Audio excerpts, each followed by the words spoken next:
All Creatures Great and Small, Chapter 56. There was one client who would not have been invited to the debtor's cocktail party. He was Mr. Horace Dumbleby, the butcher of Aldgrove. As an inveterate non-payer, he fulfilled the main qualification for the function, but he was singularly lacking in charm. His butcher shop in the main street of picturesque Aldgrove village was busy and prosperous, but most of his trade was done in the neighboring smaller villages and among the scattered farmhouses of the district. Usually the butcher's wife and married daughter looked after the shop, while Mr. Dumbleby himself did the rounds. I often saw his blue van standing with the back doors open and a farmer's wife waiting while he cut the meat, his big, shapeless body hunched over the slab. Sometimes he would look up, and I would catch a momentary glimpse of a huge bloodhound face and melancholy eyes. Mr. Dumbleby was a farmer himself in a small way. He sold milk from 6 cows, which he kept in a tidy little byre behind his shop, and he fattened a few bullocks and pork pigs, which later appeared as sausages, pies, roasting cuts, and chops in his front window. In fact, Mr. Dumbleby seemed to be very nicely fixed, and it was said he owned property all over the place. But Siegfried had only infrequent glimpses of his money. All the slow payers had one thing in common. They would not tolerate slowness from the vets. When they were in trouble, they demanded immediate action. Will you come at once? How long will you be? You won't keep me waiting, will you? I want you to come out here straight away. It used to alarm me to see the veins swelling on Siegfried's forehead, the knuckles whitening as he gripped the phone. After one such session with Mr. Dumbleby at 10 o'clock on a Sunday night, he had flown into a rage and unleashed the full fury of the P&S system on him. It had no loosening effect on the butcher's purse strings, but it did wound his feelings deeply. He obviously considered himself a wronged man. From that time on, whenever I saw him with his van out in the country, he would turn slowly and direct a blank stare at me till it was out of sight. And strangely, I seemed to see him more and more often. The thing became unnerving. And there was something worse. Tristan and I used to frequent the little Aldgrove pub where the bar was cozy and the beer measured up to Tristan's stringent standards. I had never taken much notice of Mr. Dumbleby before, although he always occupied the same corner. But now, every time I looked up, the great, sad eyes were trained on me in disapproval. I tried to forget about him and listen to Tristan relating his stories from the backs of envelopes. But all the time I could feel that gaze upon me. My laughter would trail away, and I would have to look round. Then the excellent bitter would be as vinegar in my mouth. In an attempt to escape, I took to visiting the snug instead of the bar, and Tristan, showing true nobility of soul, came with me into an environment which was alien to him, where there was a carpet on the floor, people sitting round at little shiny tables drinking gin, and hardly a pint in sight. But even this sacrifice was in vain, because Mr. Dumbleby changed his position in the bar so that he could look into the snug through the communicating hatch. The odd hours I was able to spend there took on a macabre quality. I was like a man trying desperately to forget. But quaff the beer as I might, laugh, talk, even sing, half of me was waiting in a state of acute apprehension for the moment when I knew I would have to look round. And when I did, the great somber face looked even more forbidding, framed by the wooden surround of the hatch, the hanging jowls, the terraced chins, the huge, brooding eyes. All were dreadfully magnified by their isolation in that little hole in the wall. It was no good. I had to stop going to the place. This was very sad because Tristan used to wax lyrical about a certain unique, delicate nuttiness which he could discern in the draft bitter. But it had lost its joy for me. I just couldn't take any more of Mr. Dumbleby.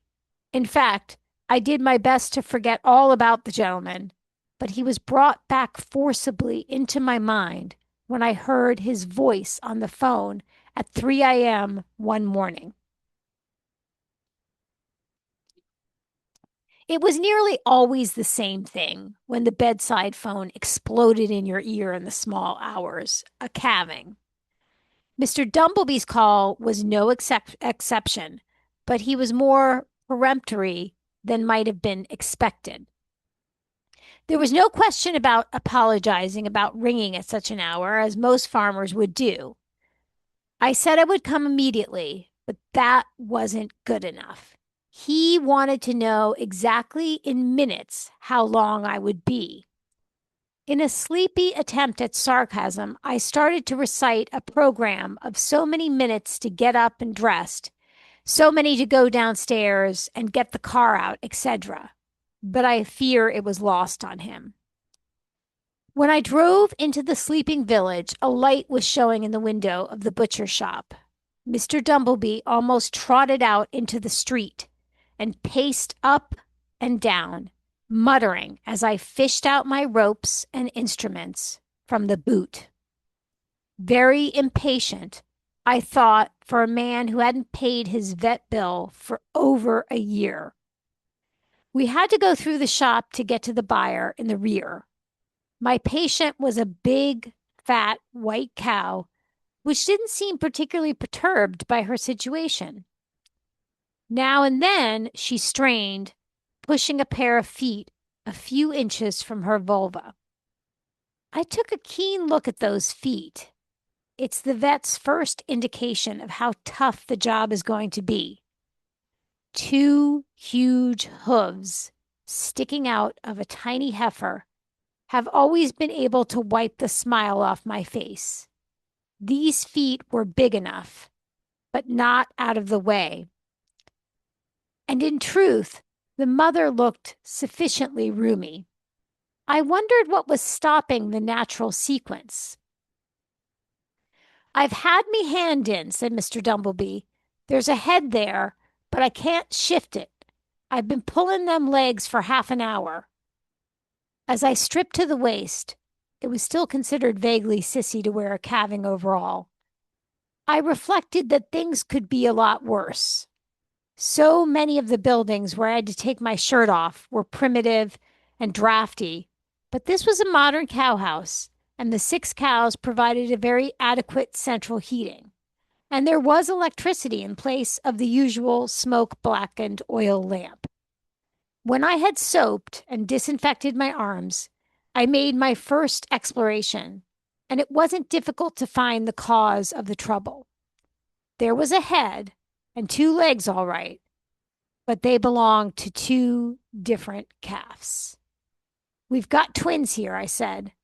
These are hind legs you've been pulling, a posterior presentation. Arse force, you mean? If you like. And the calf that's coming the right way has both his legs back along his sides. I'll have to push him back out of the way and get the other one first. This was going to be a pretty tight squeeze. Normally, I like a twin calving because the calves are usually so small, but these seem to be quite big. I put my hand against the little muzzle in the passage, poked a finger into the mouth, and was rewarded by a jerk and a flip of the tongue. He was alive anyway. I began to push him steadily back into the uterus, wondering at the same time what the little creature was making of it all. He'd almost entered the world. His nostrils had been a couple of inches from the outside air, and now he was being returned to the starting post. The cow didn't think much of the idea either, because she started a series of straining heaves with the object of frustrating me. She did a pretty fair job, too, since a cow is a lot stronger than a man. But I kept my arm rigid against the calf, and though each heave forced me back, I maintained a steady pressure till I had pushed him to the brim of the pelvis. I turned to Mr. Dumblebee and gasped, "I've got this head out of the way. Get hold of those feet and pull the other calf out." The butcher stepped forward ponderously, and each of his big, meaty hands engulfed a foot. Then he closed his eyes, and with many facial contortions and noises of painful effort, he began to go through the motions of tugging. The calf didn't move an inch, and my spirits drooped. Mr. Dumblebee was a grunter. This expression had its origin in an occasion when Siegfried and a farmer had a foot apiece at a calving, and the farmer was making pitiful sounds without exerting himself in the slightest. Siegfried had turned to him and said, "Look, let's come to an arrangement. You do the pulling, and I'll do the grunting." It was clear I was going to get no help from the big butcher, and decided to have one go by myself. I might be lucky. I let go the muscle and made a quick grab for those hind feet, but the cow was too quick for me. I had just got a slippery grasp when she made a single expulsive effort and pushed calf number 2 into the passage again. I was back where I started. Once more, I put my hand against the wet little muzzle and began the painful process of repulsion. And as I fought against the big cow's straining, I was reminded that it was 4 a.m., when none of us feels very strong. By the time I had worked the head back to the pelvic inlet, I was feeling the beginning of that deadly creeping weakness, and it seemed as though somebody had removed most of the bones from my arm. This time, I took a few seconds to get my breath back before I made my dive for the feet. But it was no good. The cow beat me easily with a beautifully timed contraction. Again, that intruding head was jammed tight in the passage. I had had enough, and it occurred to me that the little creature inside must also be getting a little tired of this back and forth business. I shivered my way through the cold, empty shop out into the silent street and collected the local anesthetic from the car. 8 cc's into the epidural space, and the cow, its uterus completely numbed, lost all interest in the proceedings. In fact, she pulled a little hay from her rack and began to chew absently.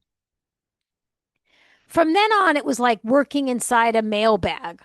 Whatever I pushed, stay put instead of surging back at me. The only snag was that once I had got everything straight, there was no uterine contractions to help me.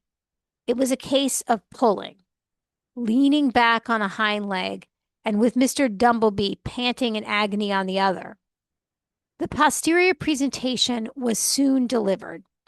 He had inhaled a fair amount of placental fluid, but I held him upside down till he had coughed it up.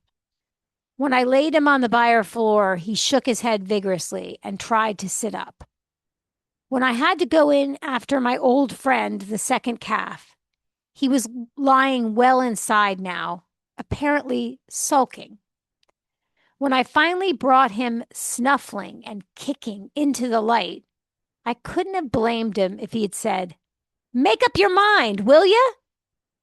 Tallying my chest, I looked with the sharp stab of pleasure I always felt at the two wet little animals wriggling on the floor as Mr. Dumblebee rubbed them down with a handful of straw.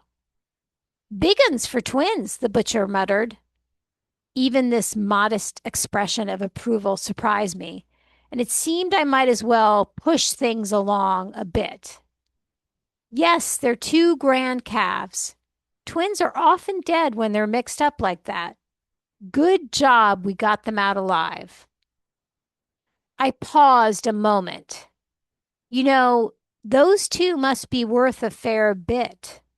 Mr. Dumblebee didn't answer, and I couldn't tell whether the shaft had gone home. I got dressed, gathered up my gear, and followed him out of the byre and into the silent shop past the rows of beef cuts hanging from hooks, the trays of offal, the mounds of freshly made sausages. Near the outside door, the butcher halted and stood irresolute for a moment. He seemed to be thinking hard. Then he turned to me. "Would you like a few sausages?" I almost reeled in my astonishment. "Yes, thank you very much, I would." It was scarcely credible, but I must have touched the man's heart. He went over, cut about a pound of links, wrapped them quickly in grease-proof paper, and handed the parcel to me. I looked down at the sausages, feeling the cold weight on my hand. I still couldn't believe it. Then an unworthy thought welled in my mind. It wasn't fair, I know. The poor fellow couldn't have known the luxury of many generous impulses, but some inner demon drove me to put him to the test. I put a hand in my trouser pocket, jingling my loose change, and looked him in the eye. "Well, how much will that be?" I asked. Mr. Dumblebee's big frame froze suddenly into immobility, and he stood for a few seconds perfectly motionless. His face, as he stared at me, was almost without expression, but a single twitch of the cheek and a slowly rising anguish in the eyes betrayed the internal battle which was raging. When he did speak, it was in a husky whisper, as though the words had been forced from him by a power beyond his control. "That," he said, "will be 2 and 6 pence."